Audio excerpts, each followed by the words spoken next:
കണ്ണൂരിലെ നിയമന വിവാദം. നിയമനത്തിന് 10 ലക്ഷം രൂപ വാങ്ങി MK രാഘവനെതിരെ ഉദ്യോഗാർത്ഥി. കണ്ണൂർ മാടായി കോളേജ് വിവാദവുമായി ബന്ധപ്പെട്ട ആരോപണം വസ്തുതാവിരുദ്ധമെന്ന് MK രാഘവൻ MP.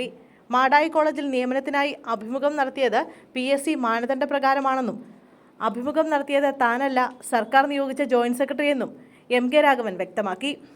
ജോലി കിട്ടാത്തവരെ ചിലർ ഇളക്കി വിടുകയാണെന്നും MP കൂട്ടിച്ചേർത്തു. മാടായി കോളേജ് വിഷയത്തിൽ ഭരണസമിതി അംഗങ്ങൾക്കെതിരായ നടപടി തെറ്റാണ്.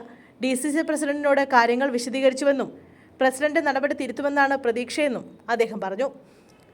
മാടായി കോളേജിൽ സഹോദരിയുടെ മകനായ ധനീഷിനെ ഓഫീസ് അറ്റൻഡർ തസ്തികയിൽ നിയമിക്കാൻ ലക്ഷങ്ങൾ കോഴ വാങ്ങിയെന്നാണ് രാഘവൻ MPക്കെതിരായ കോൺഗ്രസുകാരുടെ ആരോപണം.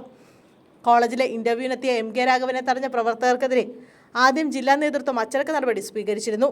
പിന്നീട് നിലപാടിൽ മാറ്റം വരുത്തിയത് ഭരണസമിതി അംഗങ്ങളായ പാർട്ടി ചുമതലയുള്ളവരെ പ്രാഥമിക അംഗത്വത്തിൽ നിന്ന് സസ്പെൻഡ് ചെയ്തുകൊണ്ടാണ്. അതേസമയം തന്നെ MK രാഘവനെതിരെ Madayi cooperative arts and science കോളേജിൽ അഭിമുഖത്തിനെത്തിയ ഉദ്യോഗാർത്ഥി രംഗത്തെത്തിയിട്ടുണ്ട്. നിയമനം നടത്തിയത് പണം വാങ്ങിയിട്ടാണെന്നും നിയമനം സുതാര്യമാണെന്ന MPയുടെ വാദം തെറ്റാണെന്നും അഭിമുഖത്തിനെതിരെ KP നിതീഷ് പറഞ്ഞു. നിയമനം കിട്ടിയവരുടെ ബാങ്ക് അക്കൗണ്ട്, വായ്പാ വിവരങ്ങൾ പരിശോധിച്ചാൽ അഴിമതി പുറത്തുവരുമെന്നും നിതീഷ് മാധ്യമങ്ങളോട് പറഞ്ഞു.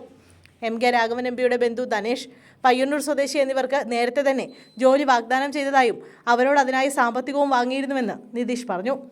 അവരുടെ പേര് വെച്ച് തന്നെയാണ് പരാതി നൽകിയത്. ഈ പരാതിയിൽ പറഞ്ഞവർക്ക് തന്നെയാണ് പിന്നീട് ജോലി കിട്ടിയത്. നിയമനത്തിനായി അവരിൽ നിന്നും 10 ലക്ഷം രൂപ വാങ്ങിയിരുന്നു. ഇവരുടെ ബാങ്ക് ലോണുകൾ പരിശോധിച്ചാൽ ഇക്കാര്യം വ്യക്തമാകുമെന്നും നിതീഷ് പറഞ്ഞു.